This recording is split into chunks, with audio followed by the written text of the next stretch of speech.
All right. Good morning, everyone. Um, to I believe our first one for this year.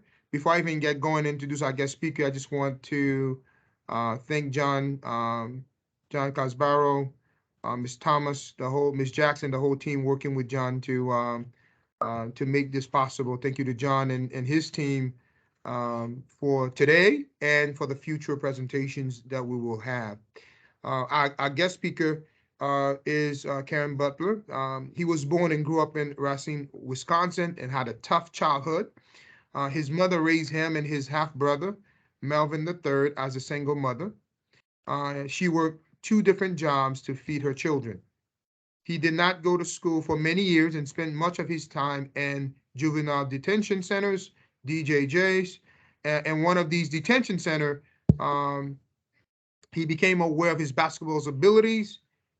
He had been playing sports with the other boys, and it showed that he had some caliber, some skills. Later on, after high school, Cam joined the University of Connecticut in 2000 to play college basketball. Miami Heat selected him as the 2002 NBA draft first round 10th pick. The team trusted him even as a rookie, and he played all seasonal matches and started all of them. And as we all like to say, the rest is history. Some of his awards and achievements in 2011, he was the NBA champions, as all of you know. NBA All Rookie First Team 2003. In 2002, Big East Player of the Year 2007, 2008, NBA All Star. In 2001, third team All Big for the East. Same thing in 2002. So, again, without delay, students and staff, please welcome to Cypress Run and give a warm welcome to assistant coach Caron Butler. Please put your hands together, even your virtual hands. Mr. Butler, turn it over to you. How you doing? Thanks for having me. We are honored you are here, and we appreciate you coming and sharing to share your life story. It's a pleasure to be here. I don't know if anyone know, but we had a huge stretch of games here, the last couple of games here in Miami, and we was able to really just capitalize on some home cooking. We got a huge quality win the other day against the Golden State Warriors, and then yesterday we followed up with another huge win versus Sacramento Kings. So I'm in a great mood. We're about to head to Indiana today, and hopefully we can keep this trend going. But one of the most important things for me is just, getting on the platform and being able to, tell my story, be able to empower people by my story, give some life lessons from my story. And as you alluded to, I was a kid raised in a single parent household. I was raised by my mother. Um, My grandmother was a huge pillar in my life. She filled the void of, my absent father. And one of the things that happened to me as a youth was I migrated to the streets. I was intrigued by things that happened around me. I was an inquisitive kid. I gravitated to a lot of negative things because I thought that negative things was cool. Even though I was a natural leader, I wanted to fit in with negative people in my community, which led to me going to jail for carrying guns, which led to me for going to jail for selling drugs, which led to me to being in a lot of altercations, which led to me to joining a street gang and being with, gangster disciples and vice lords and Latin kings and all those things. And eventually, after going down that path for years with bad decision making, I was incarcerated for 2 years. And once I went to jail for 2 years, um, it really dawned upon me that the sacrifices that my mother and grandmother was making in all these years, all this time, everything that they was giving me, everything that they was trying to encourage me to stay away from, um, I was a failure. I was failing them. I was failing the sacrifices that they was making. And I just didn't want to continue to hurt and draw pain upon them. And while I was incarcerated, I started playing basketball, which you touched on, and I was kind of good at it. And I knew that that was something that I found joy in. And eventually, when I got out, it was a traveling team by the George Bray traveling team, sponsored by Nike. The program was sponsored by Nike. The guy by the name of Jamil Aguirre just asked me to join the team, join the traveling team, and I started playing the game of basketball. My mom, to her credit, huge credit, she moved away from the old neighborhood that we was in when I was incarcerated to make sure when I got out, I had somewhat of a fresh start in society. And from that point on, I told myself this, because life is so much about decisions. I told myself this: I know where I'm going to end up if I continue down this path. And I'm at the age of 14, 15 years old, I told myself this: either I'm going to get murdered in the streets, either I'm going to murder someone in these streets, or I'm going to continue down this path of this destruction, and I'm going to just do this for the rest of my life and spend the rest of my life in prison. And I didn't like that outcome, but I didn't know what the outcome was of going to school and doing the right thing. I didn't know what the outcome would be if I went to college and played the game of basketball and got a scholarship because I had the special ability. I didn't know what the outcome would be. So I wanted to explore that outcome. And I wanted to make the people that sacrificed the most, my mother and my grandmother, proud of me. And that's what I explored. And I'm telling you, the one thing about those tables, they always turn. Once that door opened, I ended up going to prep school. I afforded myself the opportunity to go to prep school because of my talent. I found my niche. I was good at basketball. I was able to perform at a high level in the classrooms because I applied myself. The same energy that I put into doing negative things in the street, I put all that positive energy into just completing my assignments. I did not have loose energy out there no more. And then I eventually got a chance to go to the University of Connecticut. I applied myself again, and I put all my energy into that. And eventually, it led to me doing great in college, but also it led to me having the opportunity to get drafted by the best organization in professional sports, the Miami Heat. And I ended up getting drafted by the Godfather, Pat Riley, took a chance on me, and that day changed my life forever. And I just want to say this: during that process, it was doubt. I didn't know if I was going to be able to be consistent. I didn't know if I was going to be able to do all these things. It was a fear of failure. It was a fear of a lot of things, but I did know this, as I touched on earlier. I did know this. No matter what, if I stayed on that path that I was on before, that fear and that doubt of all those things that could happen to me was nothing compared to the fear of, learning a lesson, trying to accomplish something, and being successful in life. And I had that looming over my head always. So I was willing to face this fear of doubt instead of going down that path and putting myself in a situation where I can get murdered, I can hurt someone else, or I can be in prison for the rest of my life. That was nothing compared to those doubts. And that's why I just kept forging forward.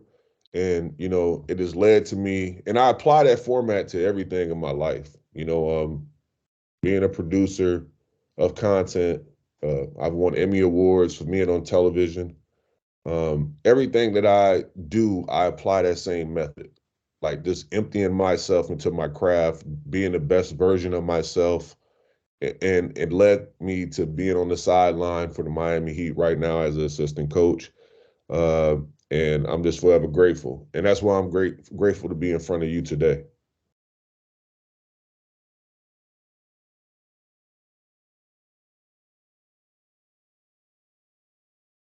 You are muted, John. You are muted. Thanks so much, Caron. for that getting us started. The name of our project is called Solutions for Change.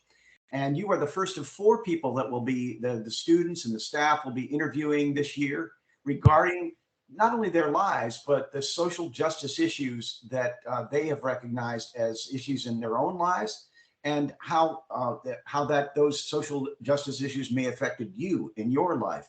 Of course, they want to know about your basketball career as well. So I want to introduce you again to Miss Ashley Thomas, our coordinator at the school, who's going to start out with questions from the students. Go ahead, Miss Thomas. Good morning. Good morning. So our students have a couple of questions, obviously some that are in here. So I'm gonna let them ask the questions. But then we also have some other topics that some of the students want to talk about as it relates to any social issues that they see like in their everyday life and things like that. But give me 1 second. I'm gonna put one on the mic. And this goes for all the other teachers as well. If you guys have any students in your classroom, you can go ahead and unmute yourself, turn on your camera, and have them ask the questions. Give me 1 second.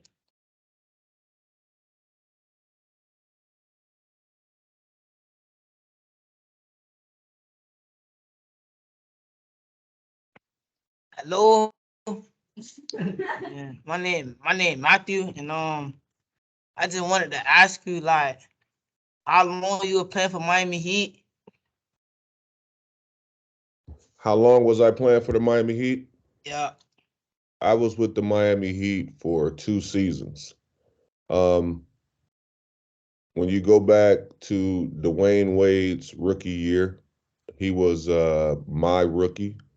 Uh, we had a guy by the name of Brian Grant, who was my vet, Eddie Jones, and one of the greatest players to ever put on a Miami Heat uniform as well, Alonzo Mourning. Yo, what position you played? I was a small forward.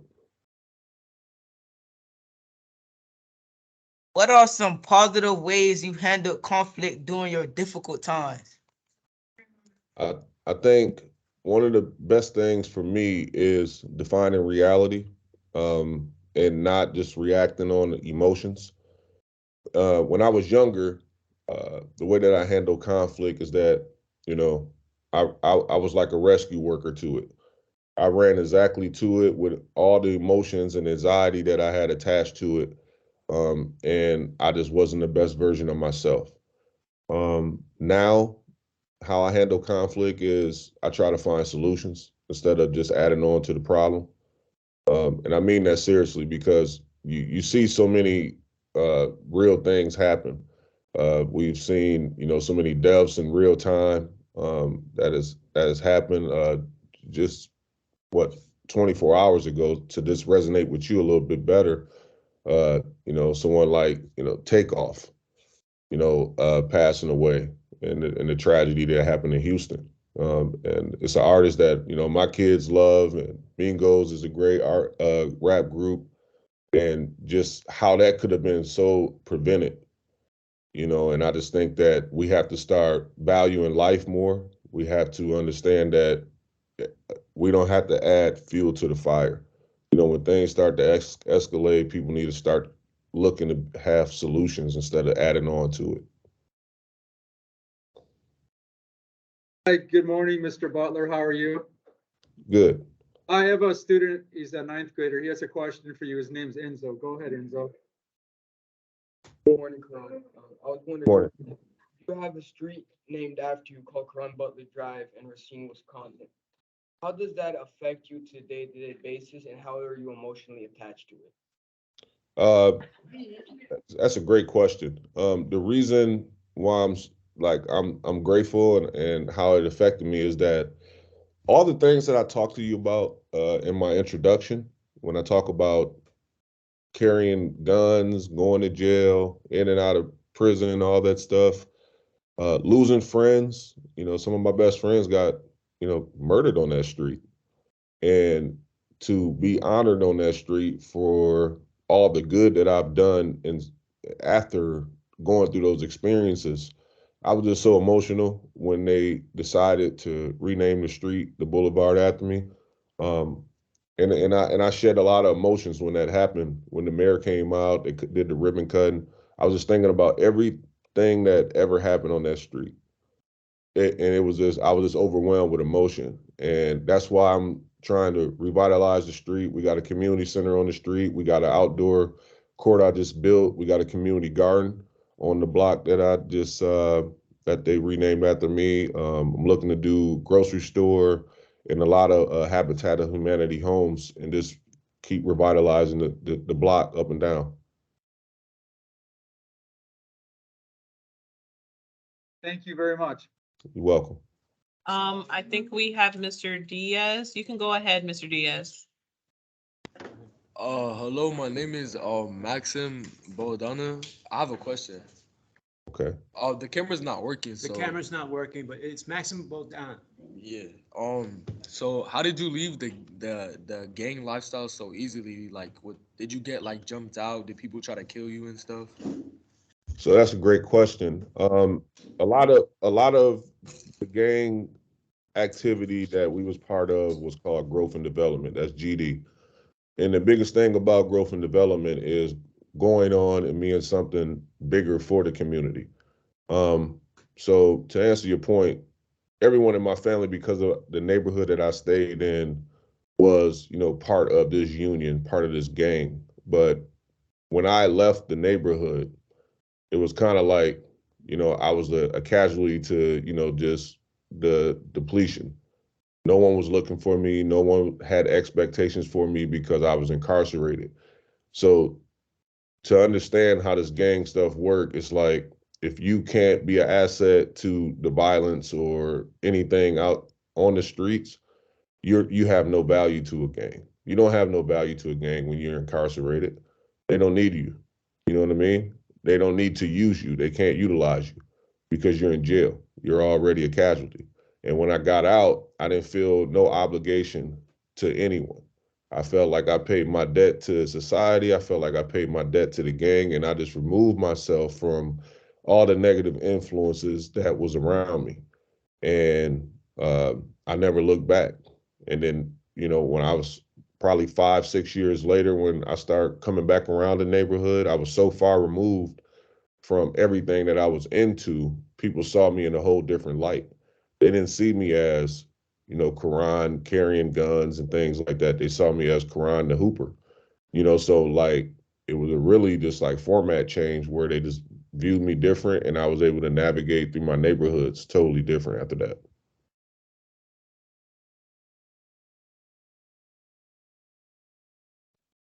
Morning, good morning. Good morning. All right.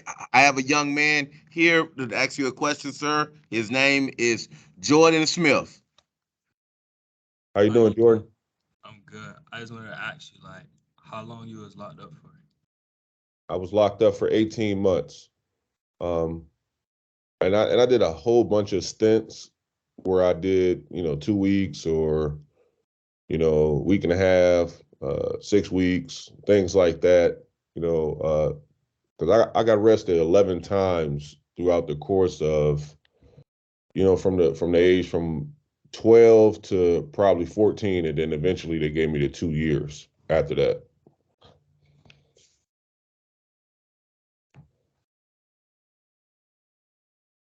Okay, we have another student. There's money in there. Oh. I like that shirt. Go ahead and ask the question. I have a question. Are you a Hall of Famer? I hope so. I got a, my name Malik, coming so, but I got a question. What age did it took for you to realize that you had to take the right path? I think it really dawned upon me when I was 15 years old. And I don't advertise this enough. I don't want people to think this is a cool thing, but I was 14 and a half and I had a daughter on the way. Right? So when I went to prison, I found out that I was expecting a child. And as you listen to my introduction, I grew up without a father in my life. And I wanted to be a great father. I always had dreams of being a great father. Now I'm a father of 5, but I had a daughter on the way when I first went to prison.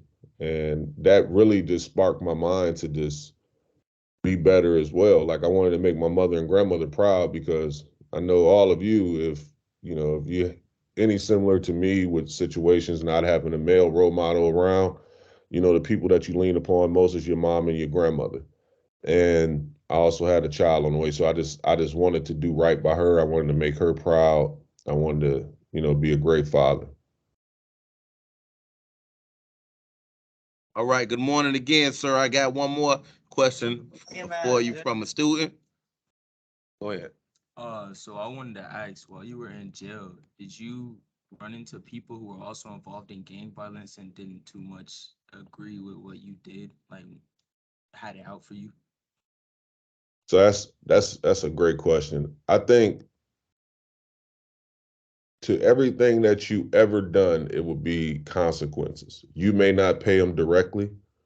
Um, your legacy may pay the consequences. And what I mean by your legacy, your people, your bloodline, your kids, things like that. And it's so wild. I was really wilding out on the streets, shooting at people and doing all this stuff. And one of the guys that I had an altercation with probably 6 months prior to me being incarcerated. Um, Me and him ran into each other while I was in jail. Got into an incident, got into a fight, and they end up taking me from possibly getting out in 8 months to me getting out in 18 months because I was in a fast track program that would have allowed me to be released in 8 months. But I had to almost do the whole 24 months in jail because of the incident that I had on the streets, which led to me having an altercation while I was incarcerated. But let me tell you this as well, since I told you that part of the story. I wasn't rehabilitated in 8 months. I wasn't ready to be out in 8 months. So the best thing that ever happened to me was that altercation, because if I would have got out in 8 months, I probably would have literally got out and did the same exact thing, and who knows where I would have been. So that was probably the best thing that ever happened to me because it slowed me down a little longer. And then I was able to recalibrate my life. Good morning. I have three students who want to ask you some questions. Good morning. Come on, Kendrick. Come on. What up, bit, bro? How you doing, King? They're calling. Come on, ask him a question. Oh, what you doing, bro? Come on, ask him a question. Wait. Hey, speak question up, is- okay? Speak up. My question. My question is, how was you able to get a job after being incarcerated? That's another great question as well. I think a lot of people look at it like this. Yeah. You're not gonna get the job you want to get, but I had to occupy my time with something. And when I went and I tried to get a job at Burger King, you know, one of the managers, he was like, you know what? I had a bracelet on my ankle still. So I was still on house arrest. And I went and I just told him that I need a job in the worst way. And he was just like, man, tell me your situation. Be honest with me. Tell me your situation. And I told him all the things that I was into, all the stuff that happened, and how I was trying to pivot in the right direction. And he was just like, all right, cool. I'm a hire you because you was honest with me. I'm honest with you. I told him I was on probation, and he gave me a chance of a lifetime. And, I went on to owning that Burger King franchise probably 15 years later. I ended up buying it, so, that was a dope story too. But just for him giving me the opportunity to go down that path, I was grateful for that. Hey, good All morning, right. Mr. Butler. I have a student named Jason. He has a question for you. Go ahead, Jason. Good morning.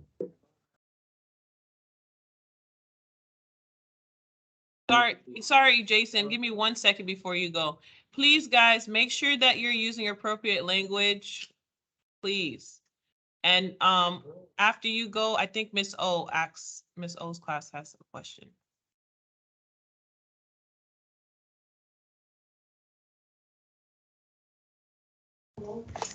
My name is Alexander Merida. How many wins do you have?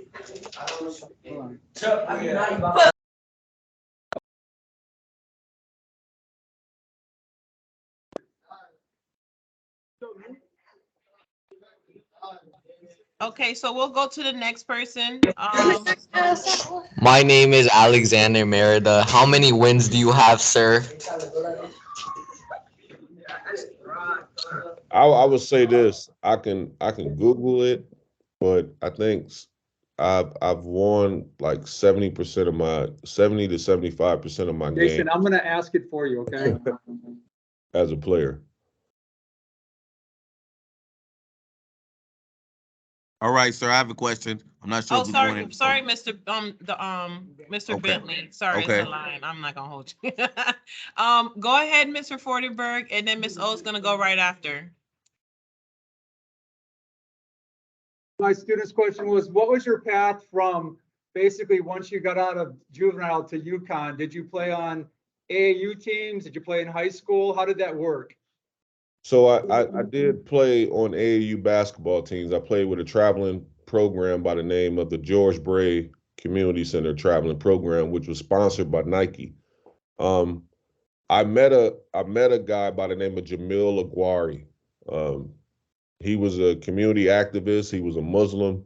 He was someone that told me that I needed to get out of the confines of Racine, Wisconsin, and explore my talents. So I start traveling the world, playing in these huge tournaments, and it really changed my life. It really was an eye opener for me too, because I'd never been outside my city.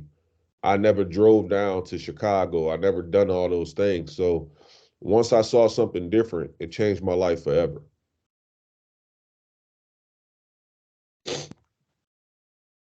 Okay, Miss O, and then Miss Hutchison. Morning. I have a student, middle school. He has a question for you. Hello, my name is Chad. Anyway, how did your program work out? Like, going through the program. What was the question? How did your program work out? So I think he wants to know a little bit more about the programs from, how did you go from the program to getting recruited? A little bit more about that. So the biggest thing with the program was um, one of the mottos was determination, dedication, and discipline. I see the signage in the back right there on the board, and I like the messaging, and that's what our program was all about. It was just like teaching us how to be an active participant in our process of being successful. And throughout the course of me being released to working at Burger King, a fast food restaurant, to going to this program and just learning myself, learning my why, like, and getting connected with my why. Like, if I ask you, like, right now, how old are you? Okay. 14. All right, what's your why? Like, what are you most passionate about? What moves you every morning to, like, just get up and be great? Football. I mean, football be making me. I like football. Like football? Okay. So I like basketball, and then I love basketball, but my why was I wanted to make the people that sacrifice the most for me happy, because I hurt them so much. And then also I think about our generational curse as Black and brown people, and I wanted to be the first person in my family to, like, change that narrative, right? I wanted to change, like, the trajectory of, like, what was happening for years in our family, and I wanted to be the first person to go to college. I wanted to be the first person that didn't have a street name but had a good household name. I wanted to change the legacy of our name in the community. Like, I was thinking like that at the age of 15, 16 years old. And I had to process that. But that's what the program taught me. The program taught me how to really dial in and tap in to be the best version of myself that I can be. Thank you. Yeah. Come on, ask. My name Ara Merlin. I got a question. Yeah, you can ask him a question. Sorry, Miss Goka. Sorry, Miss Goka. I wanted to get some other students. No, Miss Thomas. Okay, okay. Oh, sorry. Okay, go ahead, Kendrick. Go ahead, ask your question.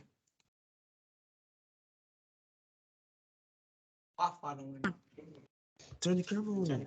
Go ahead, man. Do your thing. What advice you got for me at this age to get on the road to success? Man, first I would ask you is just how bad you want it. How bad you want to be successful? What are you willing to sacrifice? What habits are you going to work on? The things that take you further away from your goals and your dreams, what habits are you going to work on? You know, I think so many times when people are trying to be successful, they blame so many shortfalls on other people instead of just making sure that they focus in on their habits. And I think that's huge.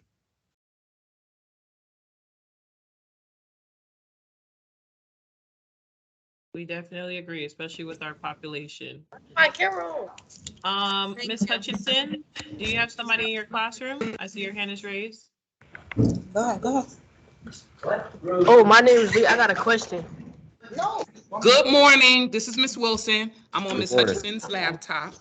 I want to thank you, Mr. Butler, for sharing about the teen parenting and how you were still able to, achieve. I have a question from a middle school student, Shamila. It's a 4-part question. Okay. Move closer so you can see. Well, my 4 questions are, did you ever know your father, and how did it feel knowing that you didn't have a father, and how did it impact your life, and how did you overcome that feeling? Yeah. The first part is, did I know my father? Not until I was 17 years old. How did it impact me? It impacted me a great deal, but then I became numb to not having a father because I didn't know what I was missing. And in my neighborhood, I didn't see no one else with a male figure or walking to school or keeping them away from on the straight and narrow. A lot of the people that men in our community that we gravitated to was the doughboys, the guys that was riding around in the fancy cars with the rims and having the necklaces and all the stuff like that. It was the people that had access to the world that we didn't want to really be in. But those was the role models in our communities. And I forgot the third part to that question. Oh, how did you overcome that feeling? I think I got so connected to my purpose. I said this in a acceptance speech about 2 weeks ago. I said the 2 most important days of your life is, the day that you're born and the day that you find your purpose, your why you're here. And I really became connected with that purpose on why I'm here. Like, I want to be the person that changed my family generational curses. I want to be the person that told my family by my actions, not what I just said, but what I went and did, that you can be anything if you work hard. You can do anything if you apply yourself. You can develop consistent habits in the space and you can just change everything. I wanted to be that person for my family. And I've seen it done in my community with other people. It was like 1 or 2 of us making it. And I was just like, this has to be this outside, like a moonshot idea. This has to be like something that you see consistently. And that's what I wanted to be for my family and my community. And I feel like I accomplished that. It's more people out there believing than doubting right now, where I'm from, because of what I've been able to accomplish. How long have you been in the league for? Thank you. Thank you. That's great questions. I was drafted in 2002. I played until 2016, and I've been on the Miami Heat coaching staff for 3 years now. I've also been in the NBA, working NBA TV and on all different platforms. I work with the Lakers. I work with the Washington Wizards. I was a consultant for the Denver Nuggets. So I've been in the NBA for 23 years. Okay. Hello, Miss Moore, and then I know John. John, do you still have a question? I see your hand is raised. You're muted. Go ahead, Ms. Moore, Okay, go ahead, Miss and Moore. I'll go.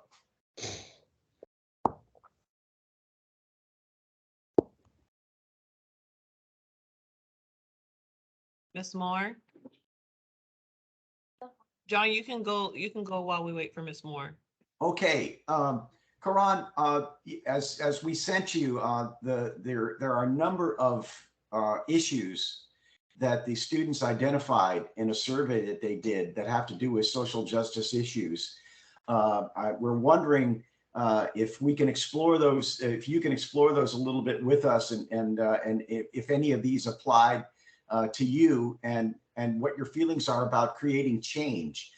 Some of the things the kids mentioned were gun violence, police brutality. I see police on every street. The youth are always fighting. Were there some of those issues when you were looking at those that we sent you that stood out to you? Yeah, I think racial inequity, that's been a huge one. But I also I think about over the course of my years, right? Like my grandmother come from the cotton fields of Mississippi, and she's always taught me how to be like socially educated. Um, she's always taught me about like my power um, to have a voice and to move people and have a platform. And I participated and led marches in Los Angeles. I went down to Minnesota. I was part of a huge march after the 2020 incident with George Floyd.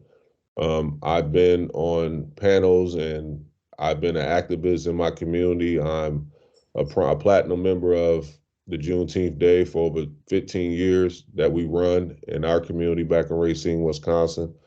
I've been an active participant in working with the NAACP for over 15 years. And these problems still constantly exist. And it has for years. And what we're trying to do, because people are now starting to get more engaged after what has happened visually in 2020, to people that look just like us in real time. And we have to keep them engaged to drive change and change some of these laws and things like that. And I think that now that younger people are starting to find that it's important um, that some of these laws and some of these things and some of their concerns get addressed, now real change can actually happen. You see, like politicians aren't just dealing with first level and staying on the surface, above the surface level, dealing with those problems now. They're starting to come grassroots and address those concerns because by year 2045, like minorities will be the majority in America. And I think that people realize that, okay, we have to come to the communities and not just do the stop by like we once did. We have to address real concerns because people are starting to ask questions, more questions than ever. People are starting to get involved at a younger age, more so now than ever. Um, the scapegoat thing a while ago was usually to give a certain demographic felonies and mark up their record where they wasn't able to vote. But now young people are so educated and they're not getting in trouble. Younger people are being smarter about it, so their vote do matter. They're able to go to the ballot box and cast their vote and have a huge impact. So now you have to address all these concerns and needs. And what I would say to young people is this: stay committed to the cause, stay connected to the cause. Don't just get connected just because a tragedy happened and now you want to see change. Be connected from all three branches of government, from the legislative to the judicial to the executive branch, at the state level especially. Like people think that just because of the presidential election only that it's important to get out there and cast your vote. No, it's the state level stuff that's even more important because that's where you can really drive change and create a will that can be implemented at the highest level and change and draw real change. Did it surprise you that so many students mentioned mental health as an issue? Nah, it didn't surprise me. Hello, it didn't surprise me because I know that I think in my lifetime I've never experienced anything like this. I've never experienced anything like this. Like, well, I've never been through a pandemic. I've never been through uh like for instance, we're talking about Till, like right, the Emmett Till movie is out now. They just redid the Emmett Till movie and everyone's talking about that. But can you imagine like visually seeing that in real time and what that would have done to you, like for a young person? And now visually you're seeing that stuff on social media all the time. That is trauma. That puts you in a place where you just like, man, I need to address those things. I need to get help to get through that stuff. And imagine like the burden of the impact of we're in uh, a financial crisis right now too. So all those things like young people have to burden. So mental health don't shock me not one bit. It's a lot of real things happening in the world that I've never experienced in my time. So I feel for young people. I feel for all people because our climate and our direction and where we're headed, like I'm not hopeful in the direction that we headed. That's why we got to make sure that we have the proper leadership in those seats to lead us and guide us in the right direction. Right, and that's why it's important for us to vote. Very important to vote, guys. Who's next? Who's next? I know Miss Moore was supposed to go back on, and then Miss Martinez. Sorry, I'm trying to get some of the people that didn't get to ask questions yet. Martinez, I know Bentley had a question, and Miss Pardo. My student is ready. I have a question. What's your favorite team that you played for? That's not my Hold up, man. So, Hey, bro. Wait, you gonna be next? Okay, mute your mics, guys. Miss Moore is speaking. Okay. So when was it that you learned how to discipline yourself? Like, was it when you started playing sports or was it when you got arrested? that's a great question. I think so. That's when I got arrested. I think it disciplined me to understand that if I go to jail, like these are the consequences of your reactions. So I didn't learn to discipline myself and be productive when I went to jail. I learned how to discipline myself and be productive when I went through the process of being in the sport. Because being in the sport taught me, all those things: determination, dedication, discipline, being a star player, cheering for someone else when someone else does well, like all the things, the tangibles that you should naturally have that people don't have. Sports teach you those things, not just basketball, but all sports. It teach you how to be a star player. It teach you how to be a supporter. Those things like really prepare you for life. And I think that the discipline that I developed in sports helped me in life. It really did. It taught me how to be consistent. It taught me how to police some of my habits. It taught me how to, get better at things that I wasn't good at. If you go on the basketball court right now and you shoot uh 20 17 footers and only two go in, that means that I have to work at my 17 footer because I'm not making that shot consistently. And that's how life works too. If I'm constantly falling short in this area, I need to work on those habits. I need to work on those things. And that's what sports taught me about life. And that's really why I love coaching and teaching, because you're able to like correct habits, identify a problem, correct habits, and help people be a better version of themselves. And I think that's important. That's a great question.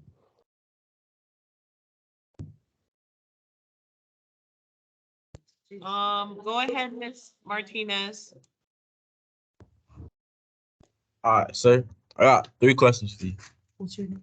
Justin, my name is Justin. I got 3 questions for you. How you doing?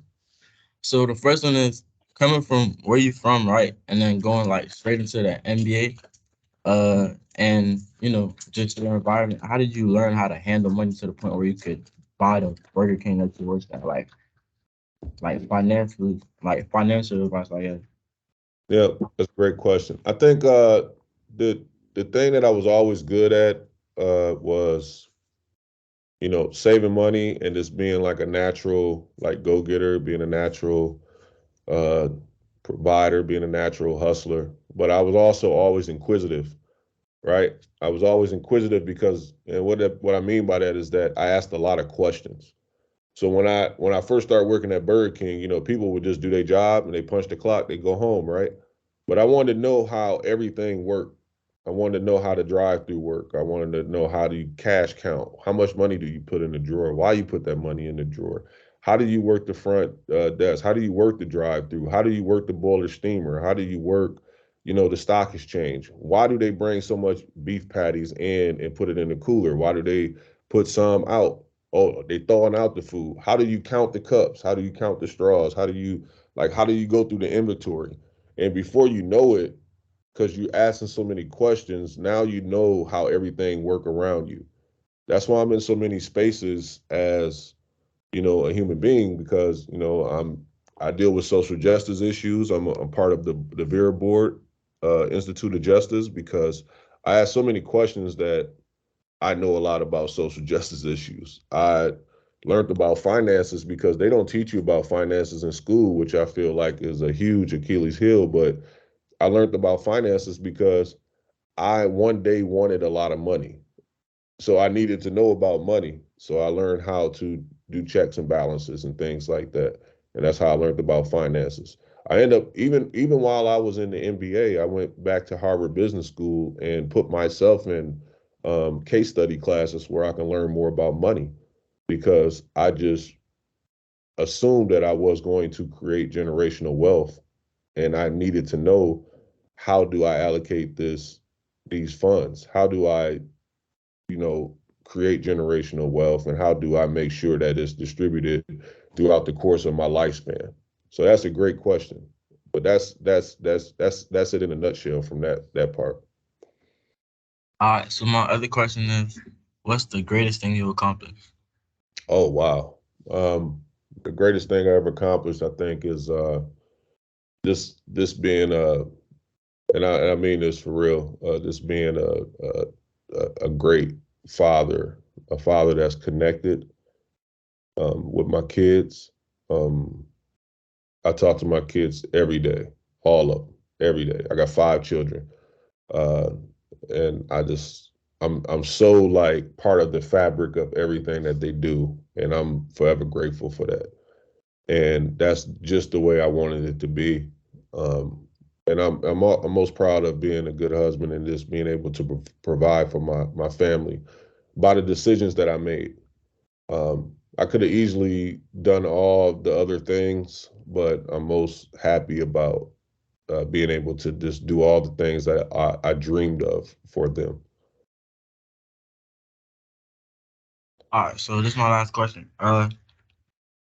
Do you think like in the basketball world, like now, how everyone going to the league and college has like resources, like they've been like AAU since they were kids. Do you think someone who who was incarcerated in this day and age can make it to the NBA? Yeah, 100%. Because I that's a great question as well. But I say this: as long as you got the talent and the ability, they'll find you. They'll find you. Like everyone is always looking for the diamond in the rough. Everyone's always looking for that story that can impact lives outside of the sport. Everybody's always looking for that person that they can say, look what I found. Look where I found this talent. Don't forget about here.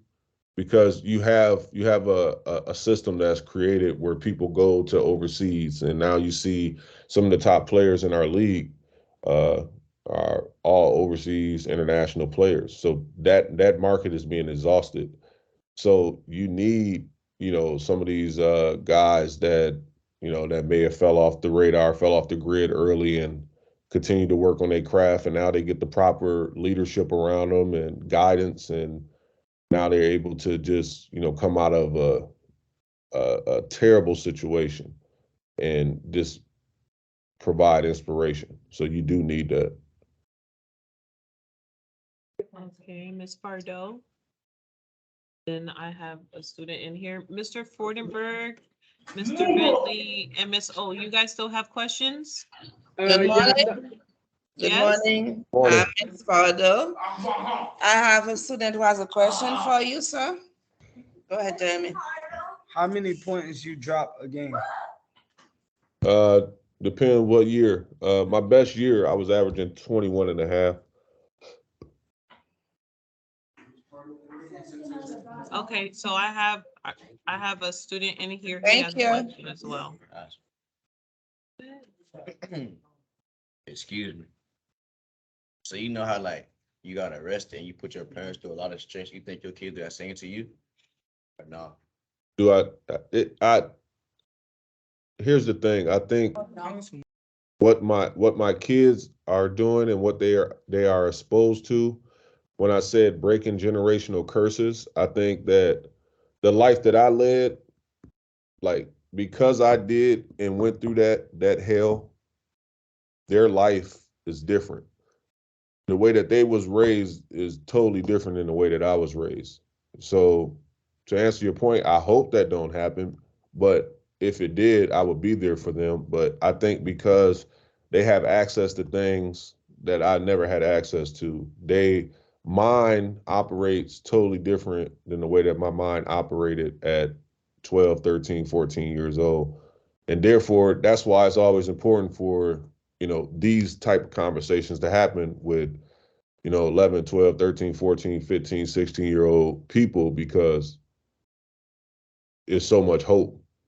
You know what I mean? But I think like me being in my lives, being an active participant in my kids' life, like I don't think that they will go down that path because I've talked about it enough. I talked about my story enough with them, and they're just exposed to something totally different.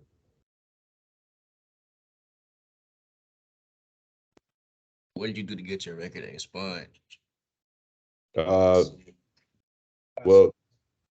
not getting in trouble for over 9 years.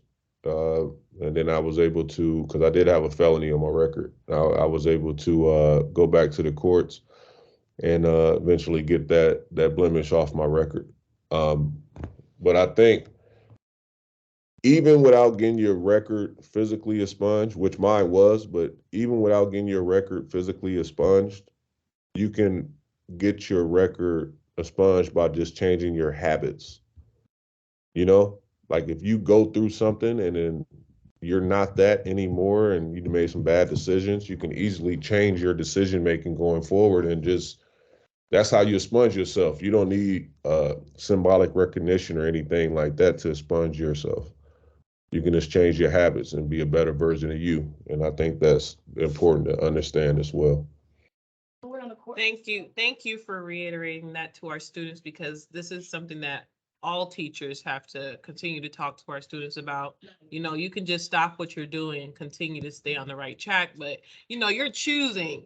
They give you the option to expunge it, but why not just stop what you're doing and then, go on the right track? Because, we like to expose our students to positive things that they can do, positive people, people like yourself who come in and speak to them, but it's just at the end of the day, it's your choice. It's ultimately your choice. 100%. But we have some concerns as well from our solution. Well, we want like some solutions. Someone said, Julian, he said, a lot of people are misguided by the wrong crowd and they feel like cops are always targeting Blacks.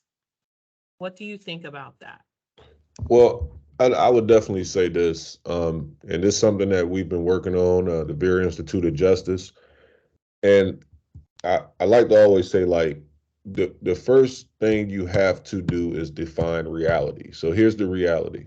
Every 3 seconds in the United States of America, a black and brown person is stopped or have some type of interaction or encounter with law enforcement. That's the reality. So if you know that that's the reality, chances are the percentages is you're going to have an interaction with law enforcement. So prepare yourself on how you deal with that interaction. One, what are you doing for that interaction to warrant itself? Are you being profiled as just a black and brown individual? If so, then shame on them. But also make sure that you know your rights. Make sure that you don't do anything to, make the situation excel into another space. And make sure that it's something quick where it's just a 5-minute stop. Now, two, if you're actually doing something or that warrants that situation to escalate, then that's something that you have to check within your own self right now. You have to check your habits. You got to check your surroundings. You got to check some of the things that you can correct now. But like understand that that's going to be the reality for quite some time until it's not the reality. And I think that's something that people just like fail to realize, you know, in dealing in this society. I want that change to happen immediately, but it doesn't happen like that. It's been that way for over 300 years, and that's just what it is. So how can I de-escalate the situation? What am I doing? What are my habits? And just understanding that every 3 seconds in America, this does happen, and I might be one of those individuals to add to that quota. So just preparing myself for that encounter and when it happens. Like I was literally stopped by the police 3 days ago and didn't give me a proper reason on why I was stopped. Now I'm, 42 years old. I'm a coach for the Heat. I've been far removed from that life over 25 years ago. But it just so happened that I was pulled over, I was stopped, had to show my license, my registration, had a stoppage, and I pulled off. I had everything I needed to have. I knew when to reach for my glove department to get my registration out of. I asked them. I was polite, and I moved on. Do I think that it was wrong to be stopped? Absolutely, but it happens. Well, thank you so much, Caron. It's 11 o'clock. There's probably a few more questions. Do you have a few more minutes or do we need to wrap up? Yeah, I answer a few more. Okay, hi, Mr. Butler. I have a student in class. His name's Quadir. Quadir, go ahead. Good morning. How you doing? Good. How about you? All right. What challenges did you have while having a child at a young age and still trying to pursue basketball? Uh, that's a great question. I think providing for her and providing for myself, and then just still like allocating my time, like to play. Whenever you do anything at a high level, it takes time. It does. It takes a lot of time to do something at a high level because you have to practice. You got to put sweat equity in it, and um, I made a lot of sacrifices with my time because I wasn't able to spend as much time as I wanted to with her because I was in the gym, and when I wasn't in the gym, I was trying to get back to spend time with her, and then I still had school and things like that. So it was just a constant, grind of attacking and trying to make it happen. But it ended up working out for the best, and I'm happy that I pursued my dream because regret is something that you don't want to live with. Like regret is something that you don't want to, process and have to go through. And I think that a lot of time in life, the reason why, people have that emptiness sometime, or people have that mixed emotion or that mixed feeling, is because they didn't give it their all when they had a moment or a window of opportunity, or they didn't really connect with their passion and try to make that desire and that dream come true. So to everybody that's still listening out there, like this, make sure that if you feel something and you know that you can accomplish something, make sure that you know, just go all in for it. you know, something positive that you're connected to, go for it, because you do not want to live with that regret. I know accomplishing a goal is extremely hard, and it's going to take a lot of energy. It's going to take a lot of sacrifices, all those things, but it'll be so worth it, because that bill of regret, like, you're going to live with that forever, and it's always going to haunt you in the back of your brain. Like, I could have done that. I know I could have.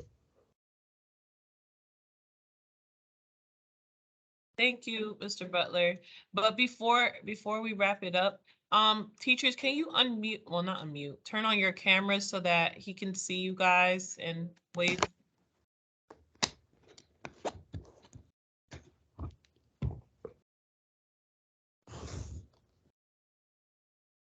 While they're doing that, I want to add my personal thanks to Caron, and just add this message to everybody. A lot of themes came out in this presentation today, students and teachers. You know, think about what you heard today. Think about the themes that came out today. Applying yourself, going all in. There's so many different things. What changes are you going to make now as a result of this presentation? That's what we want to know. And that's what our goal is, Caron, with the program. We're asking our students now, after these interviews, to come up with their own plans for change. What do they want to change in their personal lives? What do they want to see changed in the community? And that's, there's so much food for thought that you provided us today. Thank you so much. Yeah, appreciate you guys having me, and, you know, whenever time permits, I would love to come back and, you know, just keep this energy going. That'd be great. Yeah, 100%. Thank you. Are we still putting cameras on, everybody? We got a question. Got a question. Go ahead, quick, Mr. Okay, Beck. I'm sorry, this is gonna be quick. So, okay, all right. So this real quick. So, it's good to have you on camera and all that, right? It's a privilege to have you on camera. I know you in season, but either when you get off season, whatnot, would you ever have time in your busy schedule to come out to the Awesome Cypress Run and talk to our awesome kids in person? Yeah, we'll definitely make that happen. Wow. Let's go, champ. That's what I'm talking about. Thank you so much, Caron. I look forward to that. Great. We'll follow up at the appropriate time. Yep, look forward to that. Thank you, guys. Appreciate you. Okay. Thank you so much for coming. We truly appreciate your time. Take care. You know, you got. Bye, everybody. Yeah, you used to chew straws in the NBA while playing games in the dead. I know. I know. I was gonna ask